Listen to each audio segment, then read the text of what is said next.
Hello all welcome back to Yashaswini Vamshika cooking and tips అని మన రూపాయి ఖర్చు లేకుండా ఇంట్లో అనవసరం అని పడేసి దాన్ని ఎలా యూజ్ చేసుకొని మన మనీ సేవ్ చేసుకోవాలని సూపర్ యూస్ఫుల్ టిప్తో వచ్చేసాను. ప్లీజ్ స్కిప్ చేయకుండా చూడడానికి అయితే ట్రై చేయండి. నెక్స్ట్ టిప్ వచ్చేసి సూపర్ యూస్ఫుల్ టిప్ అండి. పిల్లలు బుక్స్ కవర్స్ వేయించుకుంటూ ఉంటారు కదా, బుక్స్ కనుక అయిపోయినాయి అనుకోండి, ఇది అనవసరం అని చెప్పేసి పడేస్తూ ఉంటారు కదండి. ఇవి మనం స్ట్రాంగ్గా ఉంటాయని పైన అట్లు ఉంటాయి కదా, ఇవి స్ట్రాంగ్గా ఉంటాయి కదా.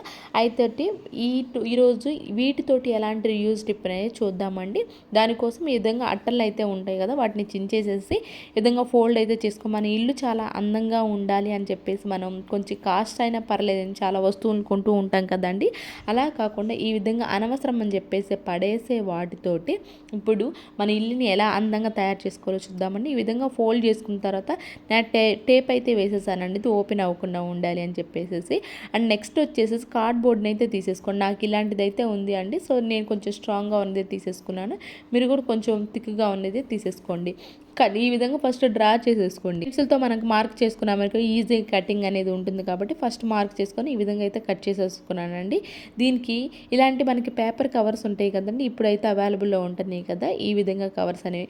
లేదు అంటారా, షాపింగ్ మాల్ బ్యాగ్స్ కవర్ ఉంటుంది కదండి, షాపింగ్ మాల్ బ్యాగ్ కవర్ అయినా కానివ్వండి, ఏదైనా కానివ్వండి. ఎందుకు అంటే మనకి కార్డ్బోర్డ్ కాబట్టి డైరెక్ట్గా కనిపించే బదులు ఈ విధంగా కనుక చేసేసుకున్నామే అనుకోండి, చాలా నీట్గా అయితే ఉంటుంది కాబట్టి దానికి అంటించేసేసండి ఏదైతే మనం కట్ చేసుకున్న కార్డ్బోర్డ్కి. ఆ తర్వాత ఇక్కడ నేనేం చేశాను, డబల్ టేప్ ప్లాస్టర్ కానివ్వండి లేదంటే గ్లూ కానివ్వండి పెట్టి అంటించేసామనుకోండి, ఒక సైడ్ కార్నర్ ఏదైతే గోడకు ఉంటుందో ఈ విధంగా అంటించేసేసేయండి.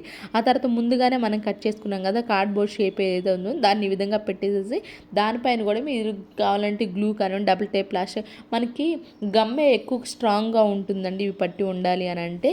డబుల్ టేప్ ప్లాస్టర్ అంటే ఊరికే పోయే ఛాన్స్ అయితే ఉంటుంది కాబట్టి గమ్ముతోటి బాగా అంటించేసేసండి. ఆ తర్వాత మనకి ఏదైనా చిన్నగా డెకరేషన్ ఐటమ్ కనుక పెట్టేసుకున్నాము చాలా నీట్గా అయితే చూపిస్తున్నాను చూడండి. రూపాయి ఖర్చు లేకుండా ఇంట్లో ఉన్న వాటితోటి ఈ విధంగా కార్నర్స్ కనుక మీకు ఎంటీగా ఉంది అనుకోండి, అయిపోయిన పాత బుక్స్ పడేద్దాం అనుకున్న పాత బుక్స్తో కనుక చేసేసుకున్నామే అనుకోండి, ఇల్లు చూడడానికి కూడా చాలా నీట్గా అవుతాం. రూపాయి ఖర్చు లేకుండా మన సాటిస్ఫాక్షన్ చేస్తాం, మనం కూడా చాలా ఫుల్ సాటిస్ఫై అయితే అవుతాము. అండ్ నెక్స్ట్ టిప్ వచ్చేసేసి మనకు మంచి వాసన వస్తూ ఉండాలని చెప్పేసి అగరబత్తి వెలిగిస్తూ ఉంటాం కదండి. అయితే కొన్నిసార్లు ఏమవుతుందంటే అగరబత్తి ఊరికి త్వరగా కొండెక్కుతుందేమో అన్నట్లు అనిపిస్తూ ఉంటుంది. అలాంటప్పుడు మనకి ఎక్కువసేపు లాంగ్ టైం మనకి మంచి వాసన వస్తూ ఉండాలి అని అనుకుంటే కొంచెం మీరు వాటర్తో తడి చేసుకోవచ్చు. లేదంటే ఇంకా మంచి వాసన వస్తూ ఉండాలంటే రోజ్ వాటర్ ఉంటాయి కదా, రోజ్ వాటర్ని కొంచెం మనం కాటన్ పైన వేసేసి ఏదైతే అగరబత్తి ఉంటుందో అగరబత్తికి ఈ విధంగా అప్లై చేసేసి కనుక వెలిగించాము అనుకోండి, మనకి ఎక్కువసేపు లాంగ్ టైం ఫ్రెష్గా ఉంటుంది, ఎక్కువసేపు లాంగ్ టైంగా వెలుగుతూ ఉంటాయండి. అంటే ఒకటి మాత్రం గుర్తుపెట్టుకోండి, ఫస్ట్ స్టార్టింగ్ కొంచెం అయితే అస్సలు అప్లై చేయొద్దండి, ఎందుకంటే మనం వెలగడానికి ఇబ్బందిగా ఉంటుంది కాబట్టి. ఈ విధంగా ఫస్ట్ స్టార్టింగ్ వదిలేసి ఆ తర్వాత మిగిలినంతా రోజు వాటర్ అప్లై చేసేసాము అనుకోండి, మనకి వెలిగినంతసేపు ఎక్కువసేపు వెలుగుతుంది, అట్ ద సేమ్ టైం మంచి వాసన కూడా వస్తూ ఉంటుంది. అండ్ నెక్స్ట్ టిప్ వచ్చేస్తే డాండ్రఫ్ ఎక్కువగా ఉన్న దువ్వెలు నీట్గా క్లీన్ అవ్వాలి.